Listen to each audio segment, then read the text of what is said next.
бүткүл адам баласынын куткаруу үчүн жоопкерчилигин тапшырган. Антип улуу Кур'ан-ы Каримди берди.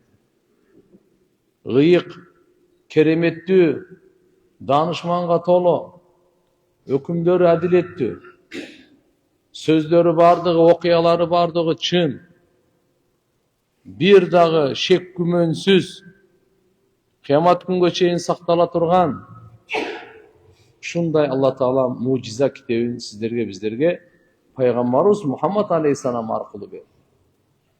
Ошон үчүн Алла Таалага шүгүр келтирейли.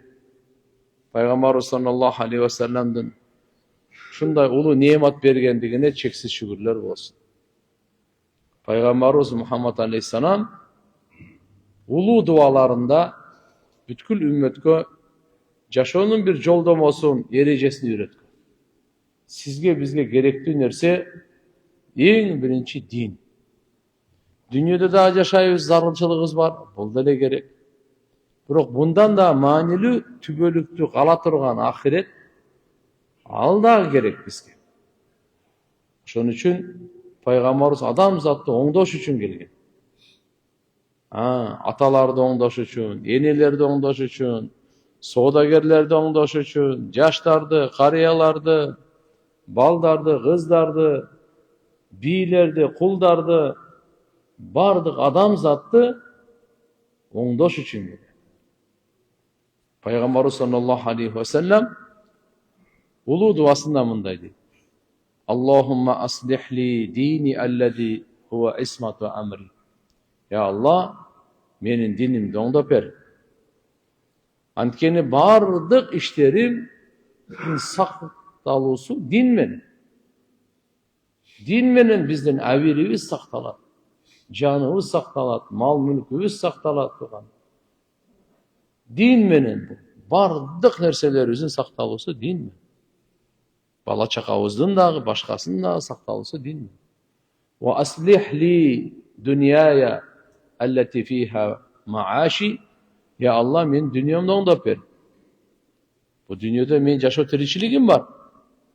Жейишим керек, ичишим керек, кийинишим керек, эс алышым керек, турак жайым бар, кажетим бар, зарылчылыгым бар.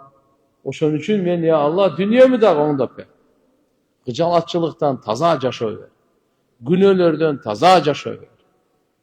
Менин жашоом күнөөлөрдөн таза болсун. Кайгы кыжалатчылыктардан таза болсун. Ибадат менен кооздолсун. Зикир менен, даават менен, Кур'ан менен нурлансын деп. Ва аслих ли ахирати аллати фиха маади. Я Алла, мен ахиретимди оңдоп бер деп сурашыңыз. Анткени түбөлүктүү турак жайым тиякта. Динимди оңдоп бер, дүниемди оңдоп бер, ахиретимди оңдоп бер. Я Алла, ушуну биз аял бала чакабызга дуа кылалы. Я Алла, мен аял бала чакамдын динин оңдоп бер, дүнүйөсүн оңдоп бер, ахиреттерин оңдоп бер деп. Булардын дүнүйөсүн эле ойлой бербеңиз. Булардын бул дүйнө эми келип кете турган эле, өтө турган эле дүйнө бул. Түбөлүктүү кала турган дүйнө тиякта. Ошонусун оңдоп бер деп сурайлы. Балдарыбыздын, аялдарыбыздын, бир туугандарыбыздын, ата-энелерибиздин, бардыгыбыздын. Вадж'ал хаята зиядатан ли фи кулли хайр. Күн сайын Алла Тааладан өмүр сурайт. Я Алла, өмүрүмү көбөйтүп бер. Жакшы иштерди кылыш үчүн. Жөн эле, я Алла, көп жашайын дей бербей, жакшы иштерди кылыш үчүн көп жашайын деген сөздү кошуп коелу. Күн сайын, я Алла, эртеңки жашоо, бүрсү күнкү жашоо жакшылык менен толо болсун. Жакшы Аллага жаккан амалдарды кылайын. Пайгамбарыбызга жаккан амалдарды кылайын. Элге пайдалуу, өзүмө пайдалуу, ахиретиме пайдалуу амалдарды кылайын. Ошон үчүн мен жашоому көбөйтүп бер, жакшы иштер. Бир жакшы иште мен жашоому көбөйт. Жакшы сөздөрдө, жакшы амалдарда, жакшы иштерде менин жашоому көбөйтүп бер. Ошондой адам көп жашаса лайыктуу. Жақшы іштерді көп қылған киши көп жашаса лайық. Вадж'ал маута рахатан ли мин кулли шар. Ертеби кечпи баары бул дүнүйдөн кайта турган күн бар. Мен бирөө 100 жылдан кийин кайтабы, бирөө 50 жылдан кийин, бирөө 30 жылдан кийин, бирөө 10 жылдан кийин, бирөө 10 айдан кийин, бирөө андан жакын, андан узак. Бирок кайта турган күн анык эле. Бул дүнүйө кала турган дүнүйө эмес, ачык эле. Өтө турган дүнүйө, кете турган дүнүйө. Кала турган дүнүйө тиякта. Ошого алдына ала акылдуулук, алдына ала данышмандуулук кылайлы да. Кандай? Келеткенде Алла субханаху ва таала, я Алла, мага өлүмдү бардык жамандык нерселерден рахат кылып бер. Өлүмдү рахат кылып бер. Өлүмдү мага азап кылып бербе. Өлүм мага келет, бирок ошол өлүмдү Алладан сурап рахат кылып бер. Вадж'ал маута рахатан ли мин кулли шар. Эмнеден рахат десеңиз, жамандыкты. Жаман иштерди кылбай, жаман иштерге кабылбай, бирөөнүн жамандыгы мага тийбей, ушундан я Алла мени эс алдыр. Мага рахат кылып бер деген сөз. Ошон үчүн туугандар, бул касиеттүү дуада пайгамбарыбыз Мухаммад алейхиссаламдын үммөткө болгон жолдомосу. Демек, дин менен жашайлы. Каниет менен жашайлы. Ахиретти унутпай жашайлы. Жакшы иштерди кылып жашайлы. Жаман иштен сактанып жашайлы. Кандай деген пайгамбарыбыз Мухаммад алейхиссалам кээде мындайда буйрук берип бизге жолдомолорду көрсөтөт. Кээде дуасы аркылуу бизге, дуа аркылуу пайгамбар саллаллаху алейхи ва саллям жолдомолорду айтат. Кайсы нерсе маанилүү, кайсы нерсени биз Алладан сураш керек, кайсы нерседен сактанууну сураш керек, кайсы нерседен жетиш керек, аракет кылыш керек. Мына ушулардын бири мына. Дүйнө сыноо дүйнө. 24 саат сыноодобуз. Алла жакшылык менен да сынайт, жамандык менен дагы сынайт. Түндөсү дагы, күндүзү дагы сынайт. Берип дагы, алып дагы сынайт. Жараткан Алла Тааланын пендесибиз, бу дүйнө сыноонун казаны. Ким дүйнөгө келсе, сыноонун казанына түшөт. Сыналбастан туруп чыкпайт. Албетте ар бир инсандын сыноосу ар түрдүү. Байлардын сыноосу өзүнчө, аялдардын сыноосу өзүнчө, бийлердин сыноосу өзүнчө, кулдардын сыноосу өзүнчө, алымдардын сыноосу өзүнчө, жаштардыкы өзү, ар бир адамдын сыноосу өзүнчө. Жараткан Алла субханаху ва таала сынайт. Ошо сыноодон ийгиликтүү өткөнгө пайгамбарыбыз үлгү. Пайгамбарыбыз саллаллаху алейхи ва саллямда Алла Таала айтат: "Лакад кана лакум фи расулиллахи усватун хасана." Чындыгында силер үчүн Мухаммад саллаллаху алейхи ва саллямдын жашоосунда эң чырайлуу үлгү бар, эң чырайлуу өрнөк бар. Пайгамбарыбызды Алла Таала ушундай кылып жараткан. Үлгү кылып жараткан, өрнөк кылып жараткан. Төрт тараптан, бардык учурда да. Күлгөндө дагы, ыйлаганда дагы, ден соолукта дагы, ооруганда дагы, курсак ачта дагы, токто дагы, үйдө дагы, сапарда дагы. Макулбу? Достор менен да, душмандар менен да. Пайгамбарыбыз саллаллаху алейхи ва саллям адам заттын мырзасы тууган. Ааламга райым болуп келгендиктен бизге ушундай райымдуу жашоону үйрөтүш үчүн келген да. Мына ошо райымдуу жашоону үйрөнөйлү дагы, бири-бирибизге райымдуу болуп жашайлы. Пайгамбар ушуну үйрөттү. Адамдарга райымдуу бол, айвандарга райымдуу бол, өлүктөргө райымдуу бол, тирүүлөргө райымдуу бол. Өзүңө эң биринчи райымдуулукту өзүңө башла, өзүңө райым кыл. Өзүңө райым кыл. Күнөө кылбай. Өзүмө кантип райымдуулук кылам? Өзүңө райымдуулук кылган жол, күнөө кылба. Мына ошо өзүң райымдуулук кылган. Өзүң зулумдук кылба. Алымдар айткан, адам өзүнө зулумдук кылат экен, кантип десе күнөө кылып дейт. Күнөө кылган сайын өзүңө зулумдук кыласың, Райымсыздык кыласың. Ошого сен таярлап атасың өзүңдүчү. Жок. Күнөөдөн тооба кылайлы. Күбөнөнү таштайлы. Келатса качайлы. Андан сактанайлы. Жараткан Алла Тааланын сыноосу. Дүйнөдө жакшылык менен да, жамандык менен да сынайт. Ошо туугандар, Алла Таалам баарыбызга шанс берди. Алла Таала ахиретине даярданыш үчүн баарыбызга ушундай көптөө эле жашоо эмес. Ошончо ушул жашоону бил татыктуу, таза, бирибизге пайдалуу болуп, бирибизге жакшы сөздөр менен, жылуу сөздөр менен, жумшак сөздөр менен бирибизге ырайым кылып жашаганга аракет кылайлы. Буга баардыгына пайгамбарыбыздын альхамдулилля жашоосу сакталган. Кыямат күнгө чейин бул жашоону эч ким жок кыла албайт. Пайгамбарыбыз Мухаммад алейхиссалам жашоосу Аллага эң сүйкүмдүү жашоо. Хидаятка толо, нурга толо, ырайымга толо, бакытка толо жашоо. Эң сүйкүмдүү жашоо Алла Таалага пайгамбарыбыздын жашоосу. Алла Субхана ва Таалага эң жакын Мухаммад Расулуллах. Алла Тааланын эң сүйкүмдүүсү Мухаммад Расулуллах. Адамзаттын эң билимдүүсү, эң баатыры, эң данышманы Мухаммад Расулуллах. Эң берешени, жоомарты Мухаммад Расулуллах. Эң таквасы Мухаммад Расулуллах. Адамзат. Ошончо пайгамбарыбызды карап жашайлы, пайгамбарыбызды угуп жашайлы, пайгамбарыбызга баш ийип жашайлы, пайгамбарыбыздын айтканын аткарып жашайлы, бергенин алып жашайлы, тыйгандан тыйылып жашайлы, пайгамбарыбызды сүйүп жашайлы, пайгамбарыбызга жакындап жашайлы, пайгамбарыбызга салават айтып жашайлы. Алла Тааладан пайгамбардын шафаатын сурап жашайлы. Пайгамбар саллаллаху алейхи ва саллям бардык адамзатка ойлойт. Соодагерсизби? Бактылуу соодагер кандай болуш керек? Пайгамбарыбызды издесеңиз табасыз. Сиз атасызбы? Бактылуу ата кандай болуш керек? Пайгамбарыбызды карасаңыз табасыз. Сиз баласызбы? Бактылуу бала кандай болуш керек? Пайгамбарыбызды карасаңыз табасыз. Сиз күйөөсүзбү? Бактылуу күйөө болуш үчүн пайгамбарыбызды карасаңыз табасыз. Кошунасыз, бактылуу кошуна бол, пайгамбарыбызды табасыз. Бардыгын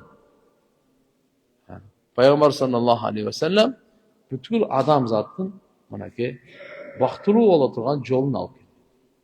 Дүйнөдө дагы, утурумдук дүйнөдө дагы, түбөлүктүү ахиретте дагы.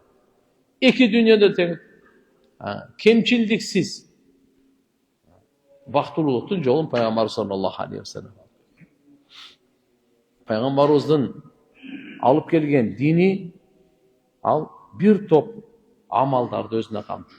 Ишенимдер деген бар. Жүрөктүн амалдары, ишеним. Дененин амалдары бар, ибадаттар деген бар. Акчанын амалдары бар, мал, мүлктөр бар. Малко, адеп, ахлак бар, мамиле бар, кулк мүнөз, жашоо тиричилик бар. Ошонун эң маанилүүсү ишеним. Аллага ишенебиз. Кантип ишенишибиз керек? Буну айтып берген. Пайгамбарыбызга кантип ишенишибиз керек? Алланын тарабынан түшкөн китепке кандай ишенишибиз керек? Алла Тааланын периштелерине кандай ишенишибиз керек? Алланын тагдырына кантип ишенишибиз керек? Жана Алла Тааланын ахирет, кыямат күнүндө дайындаган ошо күнгө кандай ишенишибиз керек? Биздин сабагыбыздагы ахирет ааламына ишенүү. Ахирет ааламына ишенүү ошол ишенимдердин бири жараткан Алла Таалага жолугуу. Аллага жолугуу акыйкат. Аллага жолугуу бир топ жерлерде, учурларда болот. Эң биринчиси өлөр замат жолугуу. Пайгамбарыбыз хадисте айткан, ким Аллага жолукканды жакшы көрсө, Алла дагы ага жолукканды жакшы көрөт. Ким Аллага жолукканды жек көрсө, Алла дагы ага жолукканды жек көрөт. Өзгөчө өлүм учурунан алдын адамга кичине ушундай сезим келе баштайт. Бул дагы жакшы нерсе. Капыстан өлгөн бул чатагыраак нерсе да. Тооба кылбай калышы мүмкүн. Билбей калышы мүмкүн. Ошон үчүн Алла Тааладан күтүлбөгөн жакшылыктарды сураш керек. Күтүлбөгөн жерден келген жамандыктан пана тилеш керек. Күтүлбөгөн жердеги жакшылык кубанычтын үстүнө кубаныч кошот. Күтүлбөгөн жерден келген жамандык Кайгы üstüne кайгы кошот да. Бул жаман нерсе. Күтүлбөгөн жерден келген жамандык бар го, бул жаман нерсе. Адам кичине ооруп, кыйналып, тияк-бияк болуп, анан дүйнөдөн кете турган болсо, бул жакшы нерсе. Көп тооба кылат, көп дуа кылат, насааттарын айтат, кичпейли болот, истигфар кылат, Алладан кечирим сурайт, ахиретке даярданат, Алла неаматтарына шүгүр кылат, өтө көп пайдалары бар bunun үчүн. Айда жөн эле кетип атып эле, Кудай сактасын, тып өтүп өлүп калса, бул чата. Успет этпей калат да. Даярдыкка, тообага эч нерсе успет этпейт. Ошон үчүн любой время келип калышы мүмкүн да өлүмчү. Ошого адам баласы өзүнүн жашоосуна эле таяна бербей, ден соолугуна, акылына, күчүнө, сулуулугуна таяна бербей, Аллага таянып, Алладан коркуп, келип калышы мүмкүн. Ошого даярдана жүрөйүн деп жашаш керек. Ошого даярдана жүрөйүн деп. La ilahe illallah. Andan kийинки жолугу албетте кабырдан тирилгенден кийин Махшар деген майданга барганда ал жерде жолугу бар. Таразада жолугу бар. Сырот көпүрөсүндө жолугу бар. Түбөлүктү бейишинде, бейиште көрүү дагы ал жерде түбөлүктүү да. Алланы көрүү дагы бар. Бейиште неаматтардын ичинде түбөлүктө калуу дагы бар. Kur'an-ı Kerim'de Allah Teala mında deydi. Ölümden keyin de Allah'a joluğu meselesinde. وَاسْتَعِينُوا بِالصَّبْرِ وَالصَّلَاةِ وَإِنَّهَا لَكَبِيرَةٌ إِلَّا عَلَى الْخَاشِعِينَ الَّذِينَ يَظُنُّونَ أَنَّهُمْ مُلَاقُو رَبِّهِمْ وَأَنَّهُمْ إِلَيْهِ راجعون.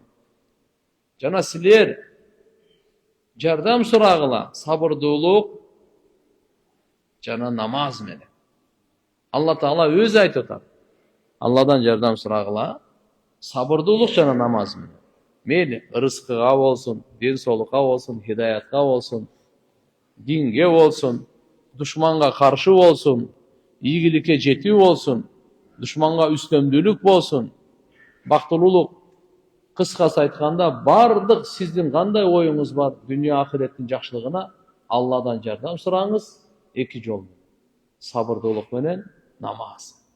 Mınaki namazды berdi, jardam suraş üçün berdi. Allah'ını istep, Allah'ın farzı, oşonun biri mınaki jardam sura. Namazın içinde öte көп пайда, biri Allah'dan jardam ala turgan жол uşu. Namaz arkılı. Allah'ın jardamı namaz arkılı üçet eken de. Dünyanın жақшылықтарына дағы, dünyanın жамандықтарынан сақтанғанға дағы namaz arkılı Allah'dan sura. Ya Allah, birөө мага зулумдук кылып коюп болсун, birөө мени адаштырып коюп болсун, birөөгө мага надандык кылып коюп болсун, birөө мени жаман нерсе окутуп коюп болсун, birөө мени жаман көзү мага тийип калбасын, birөөнүн жаман сугу тийбесин мага, birөөнүн жаласы тийбесин мага, birөөнүн кесепети тийбесин мага. Андай деген толтура биз билген, билбеген, көргөн, көрбөгөн жамандыктар толтура турган. Ошолордун бардыгынан Алладан жардам сурайлы. Ya Allah ошолордун жамандыгынан сакта деп. Эмне менен? Намаз аркылуу. Намаз. Денеме жамандык келбесин, рухума жамандык келбесин, мүнөзүмө жамандык келбесин. Муну дагы дүйнөнүн дагы, ахиреттин жамандыгы, кабырдын жамандыгынан Алладан пана тилеп жардам сурайт. Namaz arkılуу. Albatta sabırdуулuk менен sabırdуулuk. Wa innaha lakabiratun illa alal khashi'in. Bu namazçı Allah'dan korkkan adamlarga жеңил экен да. Allah'dan kim korkposo aga namaz okuu öte kıyın. Öte oor. Maşakkatlı, kıyın. Kim Allah'dan korksa, kim Allah'ını tanısa, жаратуучусун сүйсө, эртеге жолукканга, кубанычта жолукканга үмүтү болсо, анда намаз окусун. Намаз менен тургандар. Алла Таалам ошон үчүн элүү мал фарыз кылган да. Жакшы көргөн себебинен. Акимус салата ли дикри. Силер намазды тургузгула, мени эстеш үчүн. Demek namazın maksatı Allah'ın zikri eкен.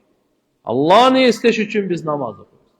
Namazды қарасаңыз, başından ayağına çeyinç, bir dağı kiçinekey участок çok Allah'ını istebege. Allahu akbar. Subhanak Allahumma audu bismillah elhamdülillah amin. Liboy süreni qarаңыз. Allahu akbar. Subhana rabbiyal azim. Sami'allahu liman hamida. Rabbana lakal hamd hamdan kesiran tayyiban mubarakan fi mil'as semavat ve mil'al ard ve mil'a ma beynehuma ve mil'a ma şi't min kulli şeyin ba'du. Allahu akbar. Subhana rabbiyal a'la. Allahu akbar. Allahümme gfirli varhamni va'afini vahdini varzukni vecburni varfa'ni. At-tahiyyatu lillahi. Allahümme salli ala Muhammed. Rabbana atina. Assalamu aleykum. Oy o başından ayağına çeyin bir kişine uşunçalık. Uçam qanday boş jayı жоқ Allah'ını istebege. Qarasanız başından ayağına çep olmuyor Allah Teala istedi. Oşun için Allah Teala aytadi, aqimus salata li zikri. Tilimiz aytып атат, бирок мээбиз, жүрөгүбүз башка жакта болуп атат. Маселе ошол жерде болуп атат. Tilimiz окуп атканга мээ менен жүрөктү подключение кылыш керек болуп атат да. Ошол эле кичине кошулуп кетсе эле иш вообще башкача болот да. Ошону кошконго аракет бизде слабый болуп атат. Тил айтып атат, жакшы бардын окуп, жаттаганы кетип атат. Бирок да мээ дордойдо болуп атат да. Ака контейнерден чыгып жактан жүрөк жайлоодо дагы бир машалла бир капкаяктагы нерселер. Ушуларды тияк бияка кетирбей, так подключение берсе, бул намаз эми беле. Ушул намаз арамдан точно токтотот. Ушул намaz әвирсиz işlerden, kılmışkerlikten, aram işlerden bardığına toktata turgan ушул. Ушул namaz adamды оңдойт, ушул namaz adamды ruhaniyatın жаркылдатат да. Ушул namaz Allah менен байланыштырат, ушул namaz. Именно ушул namaz Allah менен байланышты бекемдейт турган. Ушул namazга Allah Тааланын жардамы түшөт. Ушул namaz кабырдан нур болуп толуп берет ушул namaz. Mana uşu namaz жараткан Allah Subhanahu wa Ta'ala sizge bizge maşallah en çıraylı dostun öngünde kılıp berет. Betibizge urbayt. Sen namazda kordodun, namazda seni kordosun anday bol. Uşul namaz точно бейиштин эшигин ачат да. Качан? Кошконда, подключение болгондо. Айтат, ушундай намаз адам буну оор сезбейт. Кыйналып окубайт. Намазды сүйүнүп окуш керек. Namazды жырга окуш керек. Namazды рахаттанып окуш керек. Namazды шашылбай окуш керек. Namazды берилип окуш керек. Namazга дитин коюп окуш керек. Namazды аракет кылыш керек. Шандуу, жандуу кылганга аракет кылыш керек. Namazга убакыт бериш керек. Маани бериш керек. Көңүл буруш керек. Анан ушу намаз биздин жашообузду оңдой турган ушу намаз болот. Кембагал болсок деле жашообуз оңолот. Кандай абалда болбойбу. Намазын оңолгон адамдын жашоосу оңолот. Дүнүйөлө эмес, кабырда жашоосу да оңолот, ахиреттеги жашоосу да оңолот. Аллага ант ичип айтса болот. Ошон үчүн келиңиздер, намазыбызга азыркындай бир маани берейли. Ошого намаз эч кандай оор болбойт. Мунафыктарга намаз кыйын. Münafıklarga namaz kıyın. Tursa ele namazda jalqolanıp turuşat. Alар жамаатка келиши кыйын. Кыйнала. Намазды адам сүйүп окуса кантип ал кыйналбайт. Айтып атат андан кийин аллазина яظنون annahum mulaqu rabbihim wa annahum ilayhi raji'un. Namazды ушинтип коркуп окуган адамдарга намаз жеңил, алар бекем ишенишет. Өз роббилерине жолукканга бекем ишенишет. Якин, икан. Мынакей ушу сизде, менде ушу барбы ушу ишеним? Мен жаратуучума сөз жолугам деген. Ушуга бекем ишеним керек. Мени илахим, жаратуучум, маған ырыскы берүүчүм Алла Таала. Сөзсүз жолгон бекем ишенишет.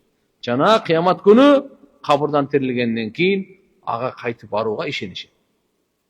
Алла Тааланын алдына кайтып баруу бар. Wa annahum ilayhi raji'un. Жана алар ага гана кайтуучулар. Ушуга бекем ишенгенде. Абу Хурайра радıyallahu anh'dan rivayet var. Müslim Şerif'te Peygamber sallallahu aleyhi ve sellem aytar. Kaçan Müslüman pendenin canı çıkkanda iki perişte geledi eken. Anı oturguzat eken. Gebirlerinde aytar. Ciparcıt menen gelişetalar. Asman eyleri aytar. Ruhun tayyiba. Oho. Kanday ciparcıtlangan, kanday taza pakiza ruh deydi eken. Caat min qibalil ard. Cer taraftan geldi deydi. Cer taraftan geldi. Sallallahu aleyk ve ala cesed. Allah'tan rahimi olsun sizge. Dep. Aleyk ve ala cesed. Cana denege. Dep bunu Allah subhanahu wa ta'ala anan kötörü o kötü. Kuday saklasın. Kafirden canı çıkkanda sası degen. Anan ağam nağalat aytat eken asmandağı. Aytat eken ruhun habisa. Ne degen sasık. Bulgangan ruh detkende. Caat min qibalil ard. Cer taraftan geldi. Abu Hurayra radıyallahu anh aytkan. Faradda Rasulullah sallallahu aleyhi ve sellem roytatan kanat aleyhi ala anfihi hakada. Peygamber sallallahu aleyhi ve sellem şunday sasık jit çıgat eken kafirden canı çıkarganda Peygamberimizin kolunda kişine mınday şunda tasarımlığa okşaş neme bolgan ki material. Mınday kılıp aytar. Adam жырман жыт болгондо эме кылып каласызбы? Колуңузду тососуз, же дасармалыңыз болсо дасармал, же башка бир нерсе, кандай нерсе болсо деле мынтип каласызбы? Пайгамбарыбыз ушинтип тоскон экен да. Bir hadiste Abu Hurayra radıyallahu anh gelir, İmam Ahmed'in rivayetinde Peygamber zaten innel meyyite tahduruhul melaike. Karap durunuz. Ölük öç mına deyip bunlar yemi canı çıkayın deyince perişteler gelip dedi. Bu başka perişteler. Bizden amalımızı жазған perişteler daima ele canımızda alçı. Her bir sözünüz, her bir kıynalganınız, her bir zikriniz, duanız al жазыла берет. Сактоочу периштелер, алдын артында турган периштелер, шайтандан сактап турган периштелер, алар дагы жанында. Андан сырткары бизге көзгө көрүнбөгөн, жанды чыгарганга дайындалган периштелер келет экен. Ошон үчүн айтылат бул жерде, innal mayta tahduruhul malaika. Fa idha kana rajulun salih, эгерде бул оңолгон киши болсо,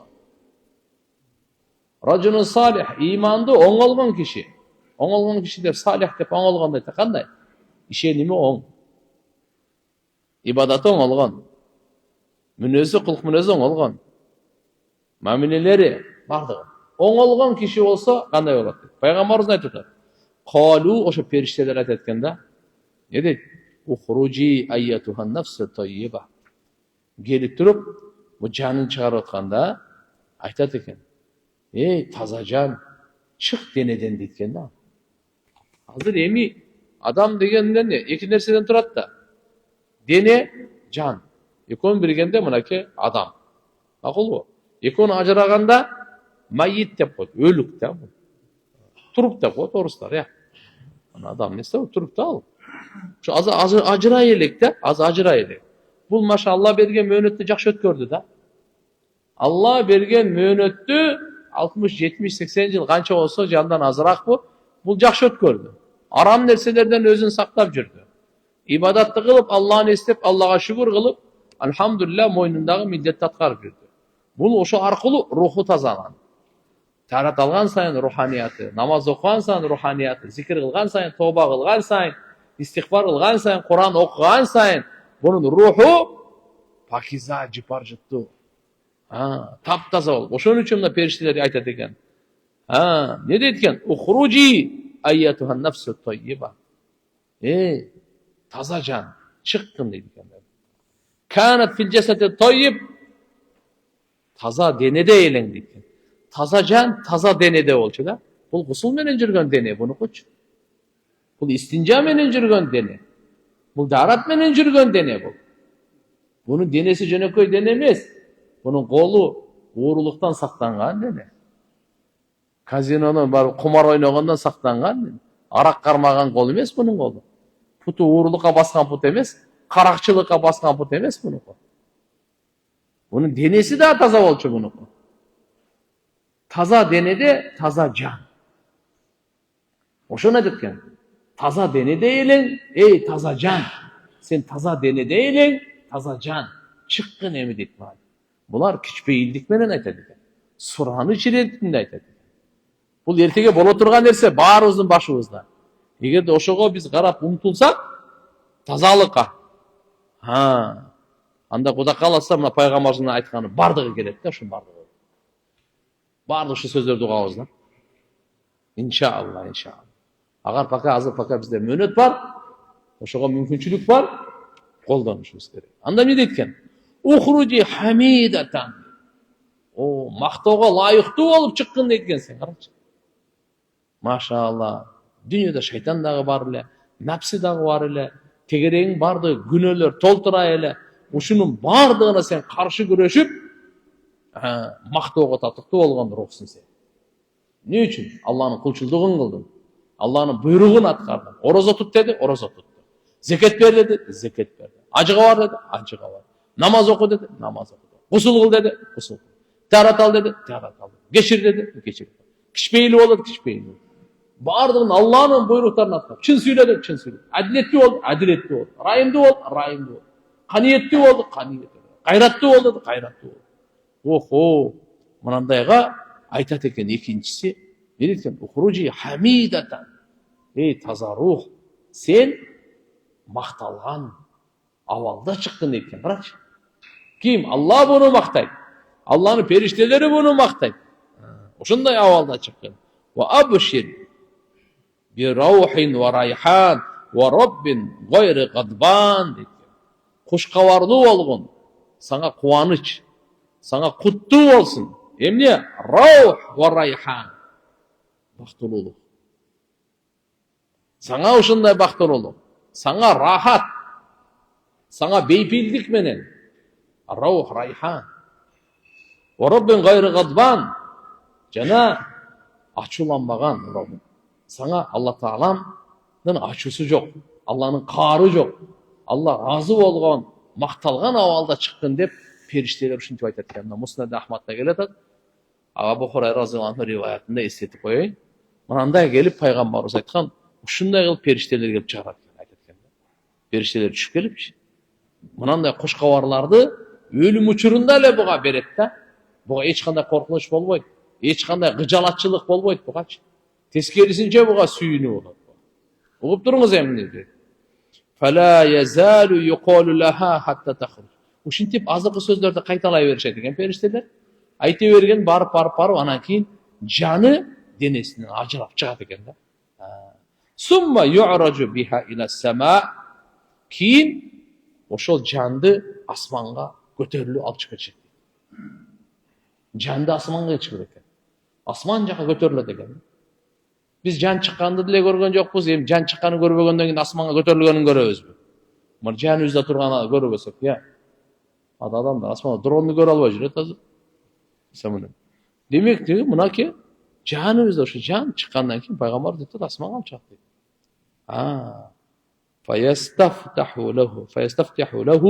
Фаястафтиху лаха фаюкалу ман хада. Кийин асмандын эшиги ачылат экен буга, Анан айтат экен, асмандын эшиги ачкандан кийин асманды периште менен толду. Буга эмне деп айтылат? Ман хада, бул ким дейт экен. Фаюкалу фулан, ага жооп берилет экен периштелер. Жанды алып кетип аткан периште экен, пананча деп атын айтат экен. Фаюкалу, ошондо периштелер экен, мархабан маша биррухи таййиба. Хош келипсиң, таза жан дейт экен. Хош келипсиң, пакиза жан дейт. Канатил жасады таййиб, таза денедеги болгон таза жан. Удхули, анан айтат экен, удхули хамидатан, мактоого лайыктуу болуп асманга кириңиз дейт. Ва абшири би раухин ва райхан ва роббин гайри гадбан. Жана куш кабарлуу болуңуз, бейпилдик менен, рахат, кубаныч менен, жана Робуңуздун ачууланбаганы менен. Немене? Робуңуздун ачууланбаганы менен. Анан айтат: فلا يزال يقول لها ذلك حتى ينتهى بها إلى السماء التي فيها الله عز وجل، يعني السماء التي يتجلى الله سبحانه وتعالى له فيها. Ушинтип көтөрүлүп кете берет экен. Биринчи асман, экинчи асман айтылып, ушундай периштелер буну күтүп алып, ушундай жакшы сөздөр менен коштоп кете берип, жараткан Алла субханаху ва таала өзүнүн райымын чача турган жерге барат экен да булчу. Бара разияллаху риваят келет, Муснадта бул дагы хатта юнтаха биха иля самаи сабиа, 7-нчи асманга чейин көтөрүлөт деген. 7-нчи асманга чейин руху көтөрүлөт экен мунукучу. Bir rivayette yetecellel mu'min bil liqa'i fi zalikal mawtin. Mına oşol jayda jaratkan Allah subhanahu wa ta'ala rayını çeçet boğa deydi de, şu jolukanda. Emi Kuday saktasın, jaman adam bolsa qanday.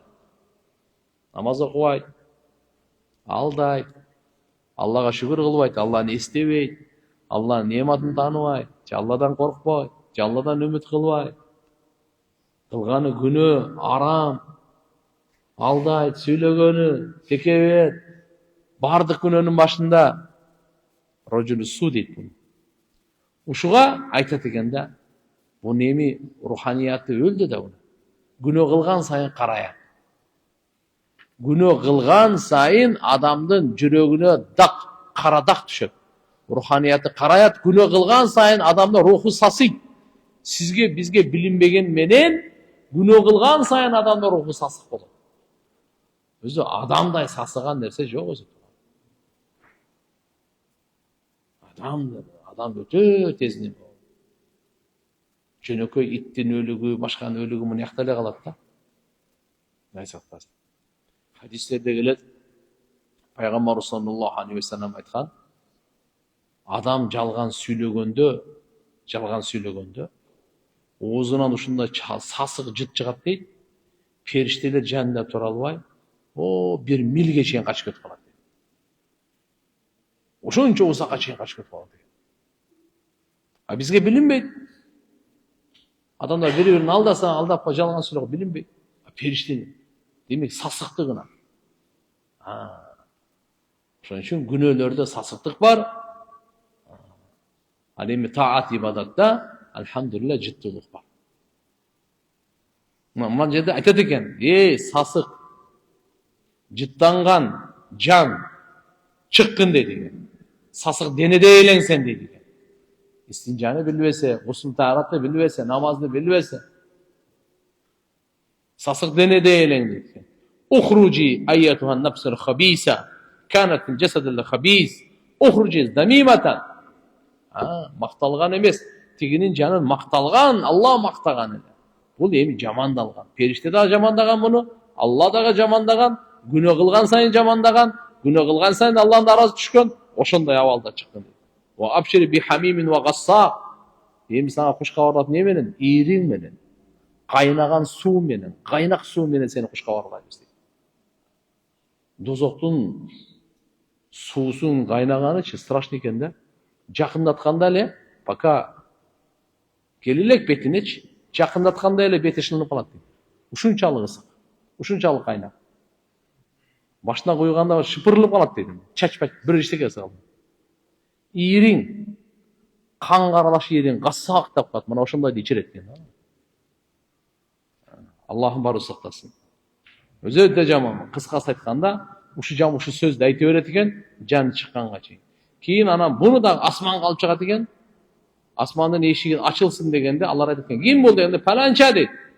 Бул келбей эле койсо болмок экен. Ла мархабан бин нафсил хабиса. Бул ушу сасык, бузуку, ушундай бир күнөөкөр жанга булар кош келсин деп айтуу өзү туура келбейт. Кош келсинге бул лайык эмес дейт экен. Ла мархабан дейт экен. Кош келбепсиң дейт. Канат фил жасада хабис. Жаман денеде эле. Эми да кайткын дейт экен.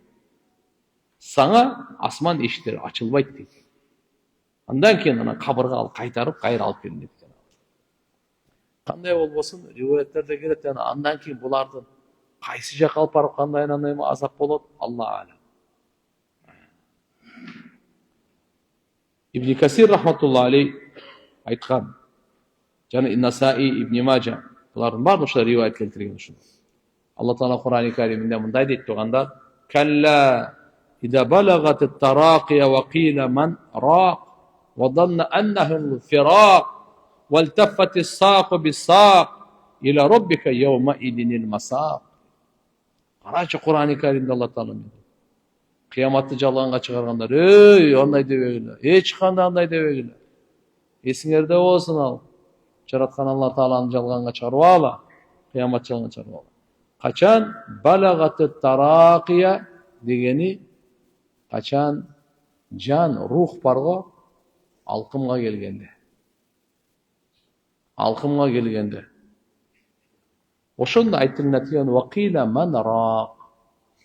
Кыйла деген айтылат. Ким айтат ага десе, инсан же периште. Инсан айтат экен, ким дем сала тургандар барбы? Акелчи дем салла мынады кыйналып атат. Башка нерсе карай албай. Рак деп дем салгандай. Дем салуучуну айтка чакырылачы, дем салсын. Деп ушундайлар барбы деп айтат. Бодан аннахул фирак, эми бул бекемишенет. Болду. Баягы мурда угуп калчу эле манча-мынча, дүнүйө менен коштошо турган күн келген турбайбы деп ишенип калат экен. Үй бүлө менен коштошо турган күн, мал мүлк менен коштошо турган күн, байлык менен коштошо турган күн, достор менен коштошо турган күн, тугандар менен коштошо турган күндү бекем ишенип калат экен бул деп. Ва данна аннахул фирак. Болду. Эми фирак, коштошуу бекем ишенет экен бул. Алкымга келип калды. Коштошконго бекем ишенет. Пайгамбар саллаллаху алейхи ва саллям айткан, адам баласы тобанын эшиги ачык. Тобанын эшиги ачык, тоба кабыл боло берет. Адамдын жаны алкымга жеткенче. Ушуга чейин тоба кылса, тобанын эшиги ачык, Алла кечиримдүү. Эгер ушул жерге келгенден кийин тоба кыла турган болсо, тоба кабыл болбойт. Мен лам югаргир деген хадисте сөз келет. Пайгамбарыбыз айткан, тоба кабыл боло берет. Капырдын тобасы да кабыл болот. Эгер ошол алкымга келгенге чейин эле, өлгөнгө бир күн калды, бир саат калды, тугандар. Капыр дагы эгерде тоба кылып иманга келип берсе, бейиштен жай алат. Эртеби кечпи, бейиштен жай алат. Ошондой эле кандай гана күнөөкөр болбосун, көнчүн. Ошол дагы эгерде бир саат мурда же бир минута мурда тоба кылып берсе, алкымга келгенге чейин элечи. Болду, анда бул тобасы кабыл. Эгер ага чейин үлгүргөн эмес да, ошол учурда тоба кыла турган болсо бүттү. Анын тобасы кабыл болбойт. Капырдын иманы кабыл болбойт. Мусулман күнөөкөрлөрүнүн тобасы кабыл. Экинчиси, пайгамбарыбыз айткан, күн чыгыштан чыкканга чейин тоба кабыл боло берет. Чыгыштан дейм да, батыштан. Батыштан чыкканга чейин. Жалпы адам ошол убакта жашап аткандардын, эгер бул жакта чыгып калгандан кийин бүттүк уже. Тобанын эшиги жабылды. Эми андан ары эч кандай бир иман келтирсе, иманы кабыл эмес, тоба кылса, тобасы кабыл эмес. Бул жагым нары эми жаап коет экен эшикти Алла Таалам, нары кыямат кетип берди.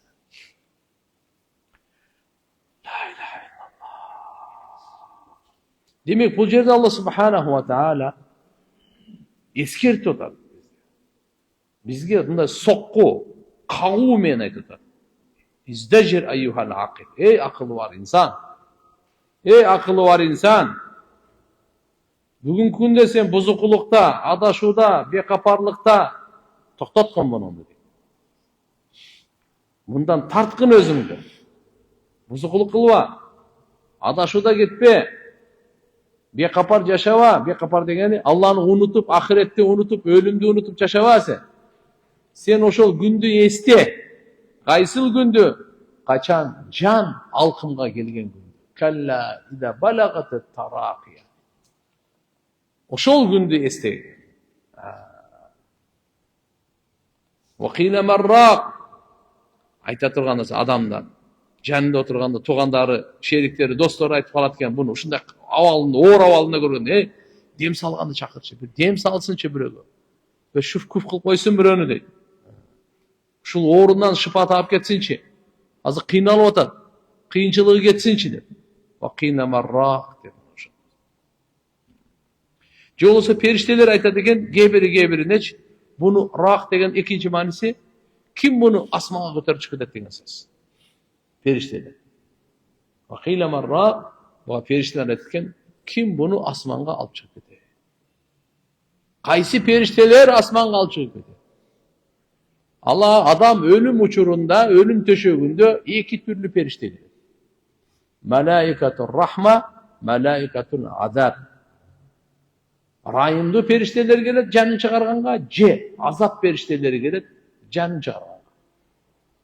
Эгерде имандуу, таква менен жашаган болсо жашоосунда, сөзсүз райымдуу периштелер келет жанын алганга. Таза жанды райымдуу периштелер. Ошон үчүн айтат, вакила маррак деген мааниси, экинчи мааниси ушул. Периштелер кээ-бирин айтат экен, буну кайсы периштелер асманга көтөрүп чыгып кетет? Райымдуу периштелерби же азап периштелерби дейт. Эгерде капыр болсо, же фасык, фажыр болсо, Кудай сактасын, Аллахтын өкүмүн талкалап жашаган болсо, пайгамбардын сүннөтүн тебелеп жашаган болсо, ахиреттин унутуп калып жашаган болсо, Аллага шүгүр кылбай жашаган болсо, арамдан башын көтөрбөй жашаган болсо, билип койсун. Анда азап периштеси. Ошон үчүн мына жерде айтып атканы, малаикатур рахма, ам малаикатул азаб. Кимиси керек? Хатта я'мура Аллах субханаху ва таала ахадахума бидалик. Аллах таала экөөнүн бирөөсүнө буйрук берет экен. Не деген? Бар. Райымдуу периштелер, силер алып чыккыла жанын дейткен, же азап периштелер, силер алып чыккыла деп Аллах буйрук берет экен. Кимисине демек. Ошон үчүн мындай сөз бар да, кандай жан, ошондой периште. Жаныбыз, биздин руханиятыбыз кандай чалы күнөөдөн сак болсо, узак болсо, ошого жараша периште. Канчалык күнөөгө баткан болсо, ошого жараша периште. Болду. Башка эмес берди. Ошон үчүн айтылат, кандай жан, ошондой периште. Ва назиати горко, ва нашитати наштон. Периштелер капырлардын жандарын өтө катуу азап менен чыгарат. Ва нашитати нашто, бул периштелер момундардын рухтарын өтө жеңил чыгарат. Сыртына киши кыйналып, деп ооруп аткандай көрүнгөн менен, алар руху аябай жеңил чыгат.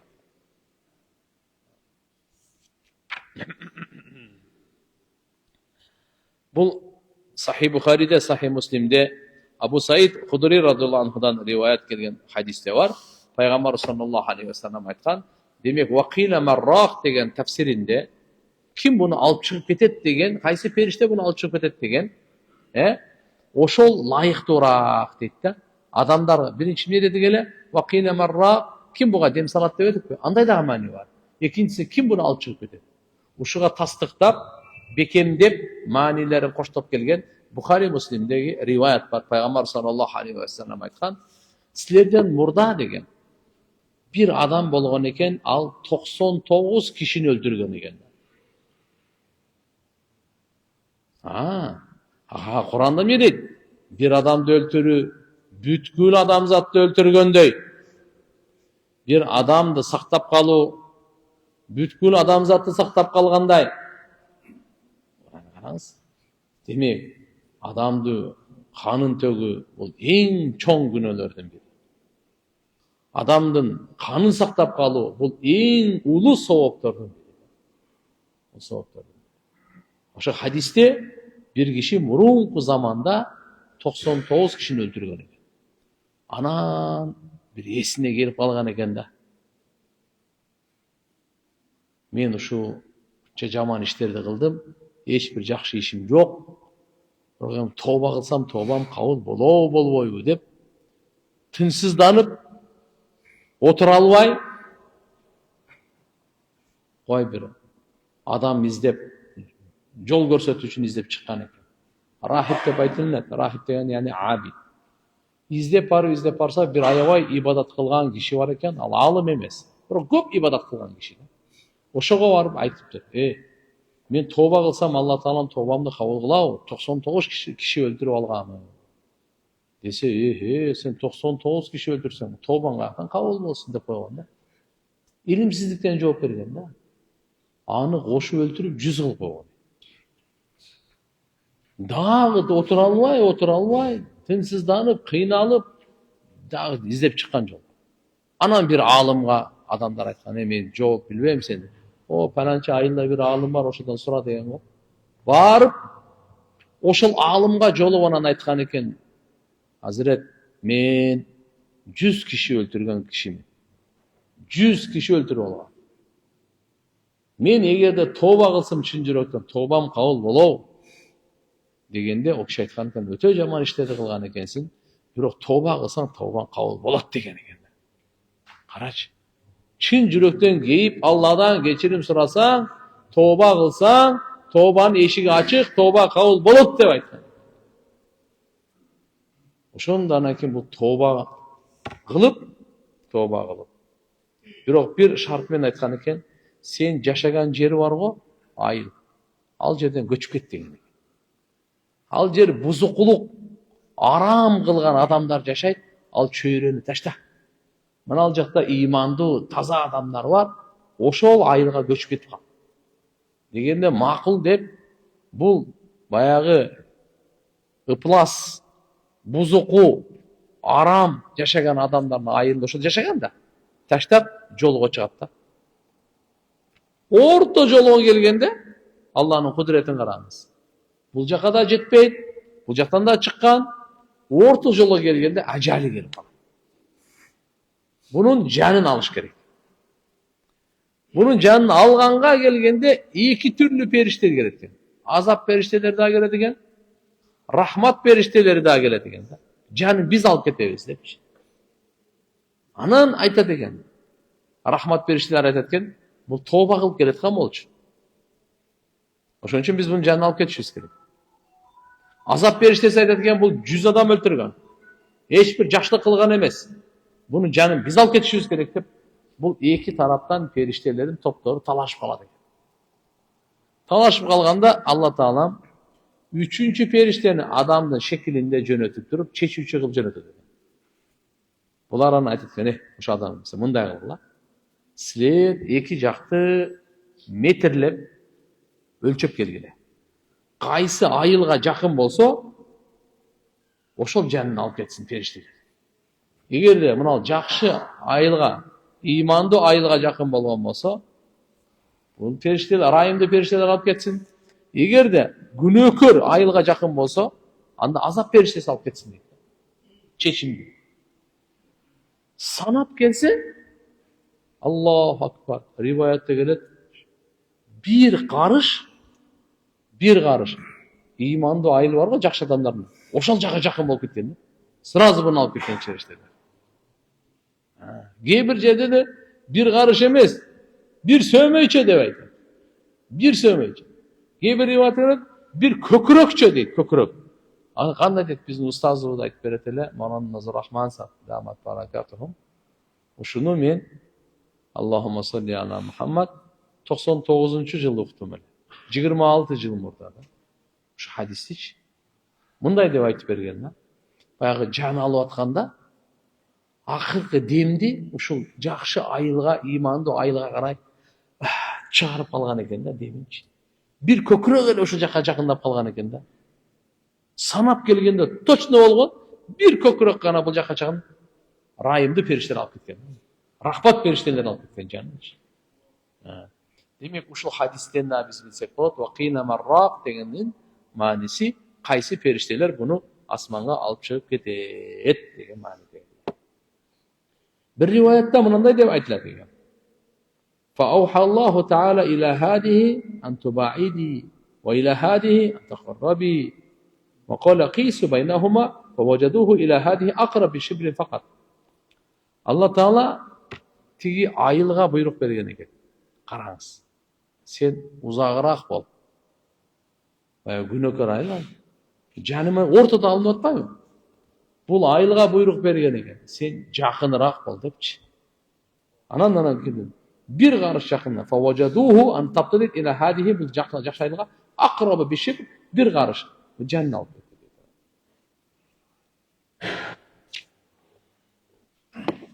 Demek acıray turgan gün geledigen manake. Valtaffati saqu bis saq. Baltır baltırga tiygende. İla rabbika yevma idinil masaq. Oşol günü sen Rabbına kaytu masaq oşol jaka ayda baruu var deydi. Kaluu jok bol jakta. Yani tusaqu ilallahi taala ve ila hukmi ahkamil hakimin. Jaratuvchi Allah subhanahu wa taala danışmanların danışmanı, buyruk berişçilerin buyruk berişçisinin hükümünü ayda alıp barat eken. Bul ayat tuğandar gebir alımlar öz aytat. Başaratul lil mu'min, mu'minga kuşkavar. Kim Allah Ta'alaga jakşı gümen kılıp жүрсө, jana bilse ertebi geçpi, ben Allah'a kaytıp baram. Allah'ın rayımı açusundan aldında degendi. Jana oşunlar ve indar lil kafir, kafirga da korkutu, ahiretke işenbegendi güçü. Bir rivayatta İmam Ahmad Bara İbni Azib radıyallahu anh'dan geltiret. Bara İbni Azib degen sahaba. Biz Peygamberimiz Muhammed Aleyhisselam menen birge ansarlardan bir kişi öttü dağı. Ansarlar degen Medina'da yaşaganlar. Oşon janazasına çıkıp barsak, Fantahani'nin kabırga vardı. Al yerde kabır kazılgan eken. Peygamberimiz oturdu, biz de tegereginde oturduk. Biz on çıkpay, kıymıldabay, başımızda kuş kongondoy. Bir dağı leşin düzene yok. Uşunday oturduk deydi. Peygamberimiz kolunda bir çubuk var ile deydi. Oşo meni jermegimde urganca otur oran keyin başın götürdü deydi. Farafa rasa. Anan aytdı. İstaizu billahi min adabil kabr. Ey!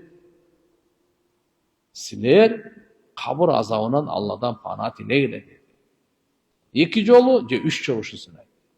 Andan ki Peygamber sallallahu aleyhi ve sellem sözünü ulantıp mınday dedi. Kaça momun pende, imandı insan, dünyadan üzülgöndü, ahiretke cüzdöngöndü, perişteler asmandan düşet eken, nurlu, bidul vucuh deydi, cüzlerinde nur jayılgan, şaşıragan, uşunday perişteler düşet. Kaanna vucuhahum aş-şams deydi. Allah'ın yüzleri şu gündün nurunday nurlu olgan perişte çetkende. Canını algangaç. Canı alar men birge kepin bolotken, beyiştin kepini deydi. Ma'ahum kafanun min akfanil cennet ve hanutun min hanutil cennet. Beyiştin adam ölgönde hanut degen bir mındayda kafur degenday atırlar var da. Oşonu içine suyup koyat da. Mınday çet memleketlerde mesela Türkiye'de var, Saudi'de var, Pakistan'da var. Janaza oşo adam ölgönde atay uşunday özünün atırı satılat da ölükö. Çıpar jıttangan atır bolat. Peşenesine suyup koyuş kerek. Sajda kılgan jerlerineçi. Eki alakanına, eki dizesine, eki putuna degen. Tiyak demeye olur. Abuga beyişler oşo kepindi perişleri alıp çötüge. Jana darı emesin atırım olsa beyiştin atırından alıp çötüge. Hatta yeclisu minhu maddal basar anın cennet oturat eken. O gözün kayçaka jettiği için uşağa çeyin tolu oturat eken. Anan suma yeci melekul maut andan keyin ölüm periştesi gelet eken. Al başını aldığına oturat eken. Yeclis inde ra'si başını. Bilesi de can çıkkanda putçaktan çıkıp gelet. Daynan ki başlıktan çıkıp. Oşun için adamın gözü ölüm periştelerini içe koştap kalat. Çekşeyi kalat. Oşun için adam uzak tutkanda birincisi talqin degen var. Adam ölüm töşegünde olup esinden gelip ketip otkan uçurlarda kalime aytıp turuş kerek. Ne aytıp turuş kerek gene? Mındayda La ilahe illallah, la ilahe illallah, la ilahe illallah. Öte katı emas, öte akırı ortaço aytıp turuş kerek. La ilahe illallah'ını ayt, la ilahe illallah'ını ayt dep aytpaş kerek. Jönele la ilahe illallah dep. Ayt desen o kıyın uçurda jok da verse sen oşo güve bolup kalba kıyamat günü. Çıktasızbı? Ayt dep aytpa. Jönele kaytalap duraver. La ilahe illallah al esine gelgende oğup alsa kaytalay. Boz kaytalap alsa straşlı. Bir jolu la ilahe illallah deverdi. Sırası toktat. Hem büttü. Hem un çıkpay. Пайгамбарыбыз айткан, кимдин акыркы сөзү ла иляха иллаллах болсо, ага дозок арам, түбөлүктүү бейиш вачип. Bir rivayetlarda geldi, kimdin birinci sözü la ilahe illallah olur. En birincisi. En akırkısı la ilahe illallah olsun. 1000 yıl yaşasın. Allah Teala andan sorak almaydı degende. Birinci sözü oşun için balaga, naristelerge en birinci çıkıp atkanda papa, nana, baba, sabahını toktatu öyle birinci la ilahe illallah'ını öğretmiş gerek. Birinci la ilahe illallah Allah degen sözü aytsın, anan başkasını atap atasını aytı öğretken. Ошондой сөз болсо, экинчи акыркы ушундай болсо, 1000 жыл жашаса да андан сурап болбойт деген, албайт деген. Карачы. Акыркы сөз айтылдыбы? Эми үн чыкпайбыз. Эгер аны айтканга чейин акырын айтып турабыз. Ла иляха иллаллах, ла иляха. Эгер акыркы сөздө ла иляха иллаллах деди, андан кийин мага суу берчи. Фаланча балам каякта, кызым каякта. Анда кайрадан айтыш керек ла иляха иллаллах. Чындасызбы? Что бул сөздөн кийин дүнүйө сөзү сүйлөнбөй ошодон өтүп кетсе, өтүп кетти. Эгерде эми эч кандай коркунучу жок да. Эгерде бул сөздө ла иляха иллаллах айткандан кийин дагы мага суу керек эле, чыгып тургула, свет өчүргүлө жаса кыйналып атам ана мына десе, андан кийин кайрадан кайталап турушубуз керек. Чтоб акыркы сөз болсун да. Акыркы сөз болсун. Кайсы сөз болсун э? Ла иляха иллаллах Мухаммадур Расулуллах. Кай эмне айтып атам, мына башка айтып алдым го. Жан чыкканда пут жактан деп атпайбызбы? Путу муздак. Мына жактан кылып чыгат да, ошончо көздүн экинчи кыла турган ишибиз эгер жан чыккандан кийин көзүн жууп коюш керек. Көзүн эмне коюш керек экен? Жумдуруп коюш керек да. Мына эки жактын үстүнөн кармап, акырын укаласаңыз, көзү жумулат өзү. Хорошо? Ачылган бойдон калып калбасын да. Эгер ачылган бойдон калып калганда, бая жууганга киргенде, кепиндегенге киргенде, же болбосо коштошконго киргенде коркуп кетишет да. Кичине коркунучтуураак болуп калат. Ошончо ысык учурунда көзүн жумуп коюш керек, акырын. Мындай кылып эле, мындай кылса жумулуп калат өзү. Алланын фазыл карам жардамы мененчи.